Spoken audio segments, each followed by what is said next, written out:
Hello students, welcome back to our YouTube channel and we are here with this VARC weekly drill again. This is a Parajumble question and the topic here is philosophy.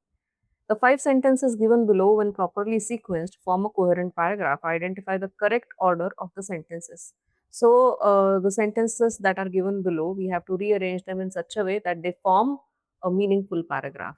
Okay, now let's get started. The first sentence here is, to that extent, certainty appears less as a discovery and more as a construct imposed upon experience.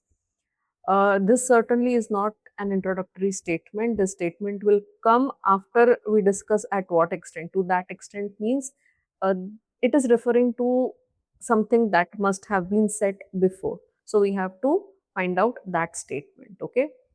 Yet, this very dependence, again, this is not the introductory statement.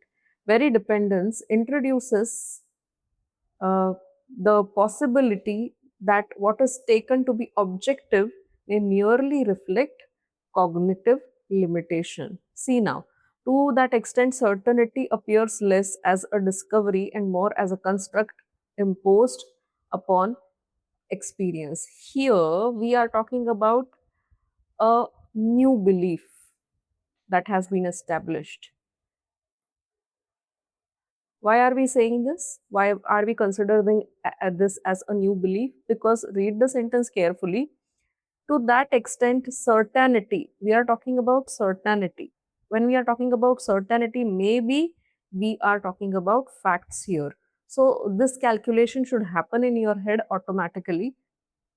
Extent, facts appears or fact appears less as a discovery and more as a construct imposed upon experience. So, certainty or facts that we are talking about, that is not a discovery or something that we have discovered on our own self, but it is a kind of construct imposed upon experience. So, it is nothing but something that has been imposed by experience. So, we are coming up with a new belief. Okay. Now, let us analyze the second sentence.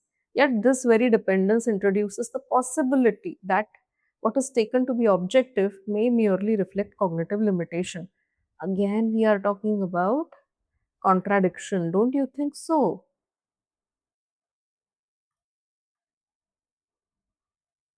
Right. We are saying that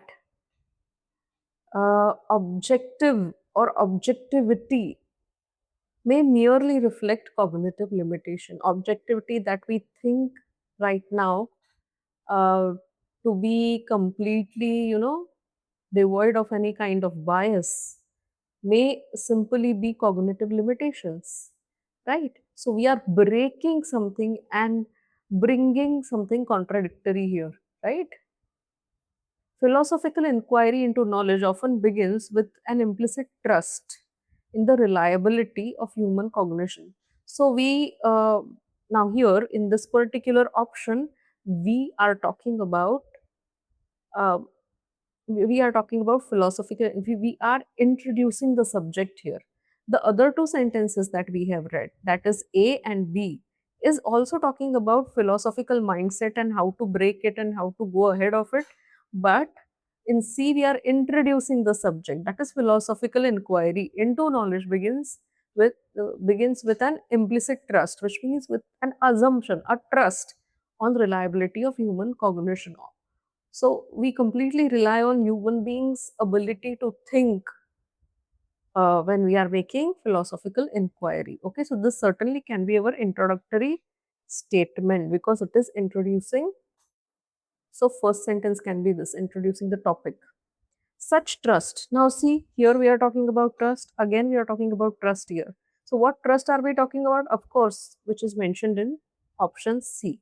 Such trust, however, is not immune to scrutiny. So we are simply trusting it does not mean it cannot be scrutinized. It is scrutinized, particularly when perception itself is called into question. When the basis of this philosophical inquiry is questioned, this theory, this particular thought process is certainly scrutinized. So, D follows C, right? So C and D will come together for sure.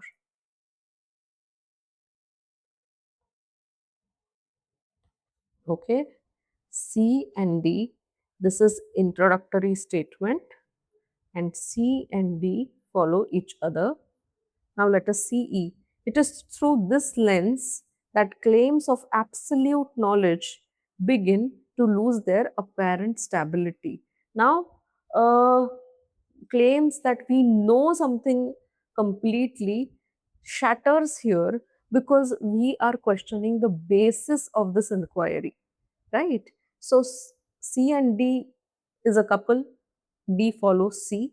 Now, when we are talking about perception, let's see which can be the next sentence. We are saying it is not immune to scrutiny when perception itself is called into question. So we are scrutinizing the basis of philosophical inquiry. We can see in this particular sentence, that is sentence B.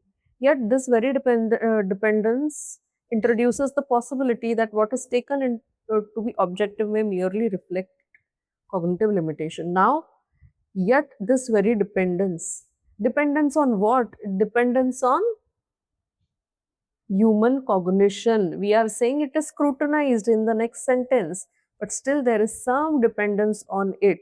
So, after C and D comes B, which is further extending this particular thought. C, D, B. Okay. Then comes, it is through this lens that claims of absolute knowledge. To that extent, certainty appears less as a discovery and more as a construct imposed upon experience. Now, when B says that this may merely reflect cognitive limitation, further extension of this, we are strengthening it by saying, to that extent, certainty appears less as a discovery and more as a construct imposed upon experience. So C, D, B, what do you think? Is it E or A that will come before? It is through this lens that claims of absolute knowledge begin to lose their apparent stability. Now, when we look at it through this lens, and where are we talking about that perspective? We are talking about that perspective in option B. To be objective may merely reflect cognitive limitation. When we look at this inquiry from this angle, the stability unsettles, right? Don't you think that it unsettles it a little bit, introduce possibility that reflect cognitive limitation? And when this is becoming unsettled, when we are questioning the basis, then we can say absolutely that to that extent certainty appears less as a discovery and more as a construct.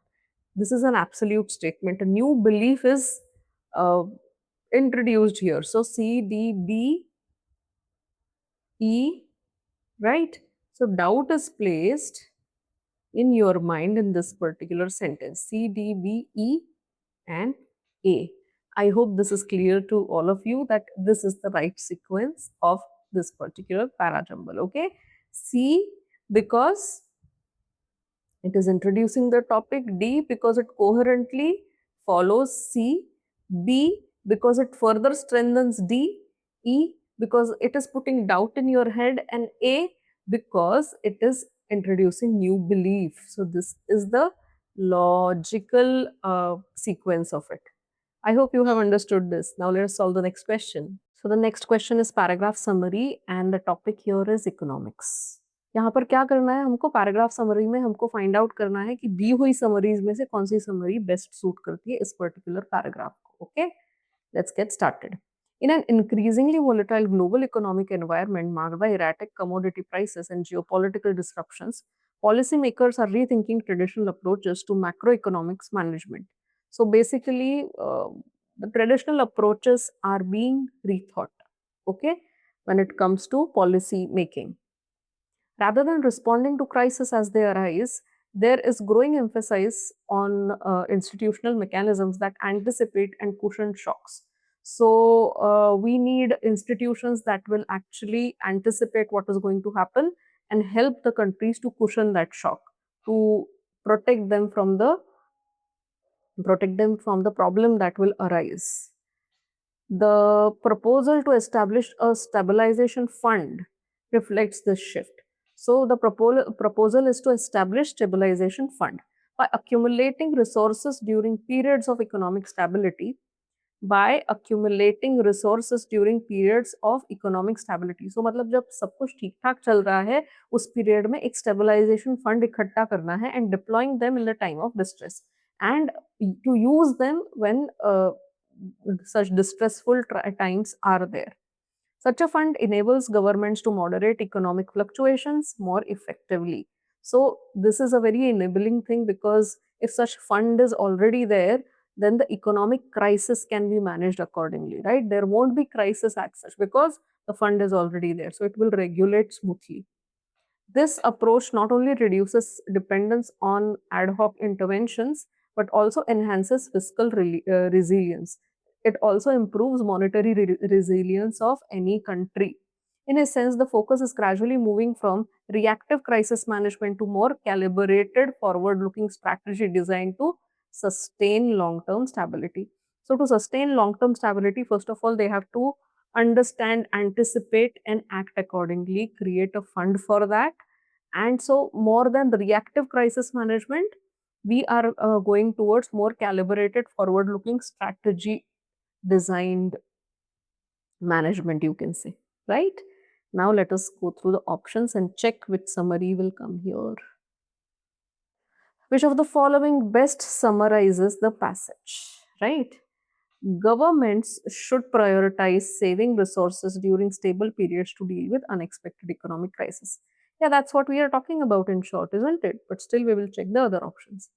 A stabilization fund represents a strategic shift towards anticipatory economic governance by enabling counter cyclic interventions and reducing reliance on reactive policies.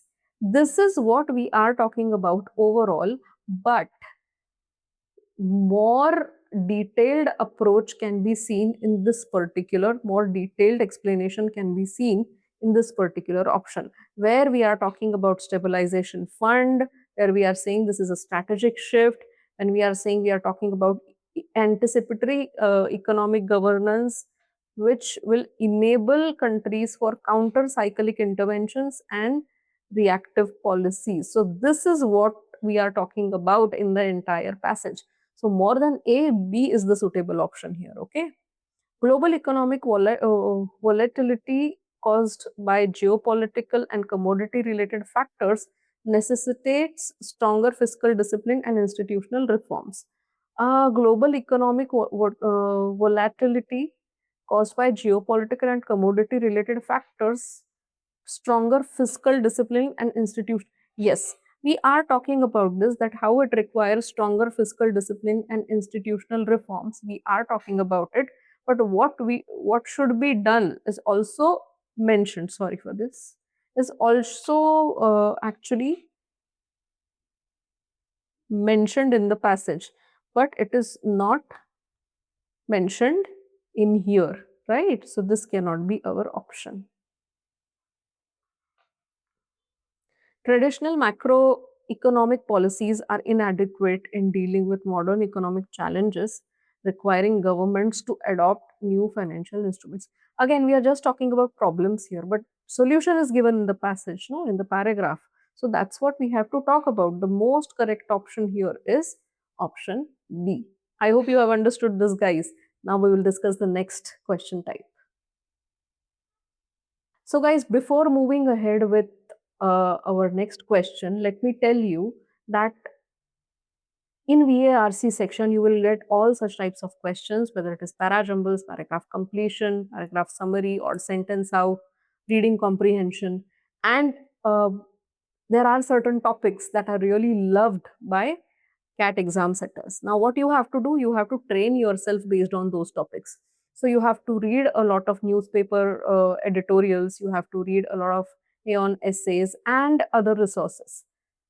And after doing all of that, you also have to solve questions which are very much related to it, which are the type of questions which are asked in the CAT examination. So instead of doing a lot of resource hunting, you can simply go to our website, check our latest VARC CAT 2026 course and buy it in 1500 rupees, which is very less. And in that, you will get a lot of concept videos. When I say a lot, what I mean here is you will get concept videos of all the different types of questions you get in CAT. You get classwork and homework questions. You also get reading comprehension of PYP, the most important thing, because PYP is past year papers. So all the past year paper, what I have done is I have collated reading comprehensions and I have bifurcated them in different topics that are usually asked in past year papers. So topic wise, you have reading comprehension. So you can train yourself for those particular topics, guys. That will really help you. Okay. So instead of, getting diverted, what I want you to understand is please fix your mind by that course and start solving those questions. Okay, those are very useful and those will help you crack your CAT 2026 exam. Okay, now let's come back to our next question, which is odd sentence out. Here the topic is politics. Yeah. Democracies are often tested not by external threats but by how they respond to internal dissent and criticism. So, democracies are tested by all these things basically. The recent revocation of detention, we are talking about democracies here, right? The recent revocation of definition of activist Sonam Wanchuk underscores the need of governments to reassess their stance towards peaceful protest. So, the governments these days should actually think about peaceful protest as uh, an important tool of democracy rather than taking it in a wrong way and putting him into jail, right? While national security concerns may justify certain restrictions, conflating dissent with destabilization risks undermining democratic legitimacy. So, what they are saying here, national security concerns may justify certain restrictions, but dissent with destabilization risks undermining democratic legitimacy. This, undermines the democratic legitimacy. Historically, many governments has used preventive detention laws to curb activities perceived as threats to public order and stability. Previous democracies have also used this kind of, they have also showed this kind of behavior basically. The expansion of digital surveillance technologies has further complicated the state's ability to distinguish between legitimate dissent and organized subversion. So, in other, options, in other sentences, we are talking about how democracy is important, how one should not do anything which will hamper democracy, how it is important to restrict certain actions, historically, how governments have done that. And suddenly, we are talking about digital. What actually hampers democracy apart from what the government does? It says that digital surveillance technologies has further complicated. So it is little bit deviating from the topic that has been discussed, and that's the reason E here is the correct option, guys. I hope you have understood this and stay tuned because we are here with you in your journey for your CAT preparation. And in VARC weekly drill, we will come up with one reading comprehension and 5 non-RC questions for you so that you keep up with the practice as well. So stay tuned and see you in the next video.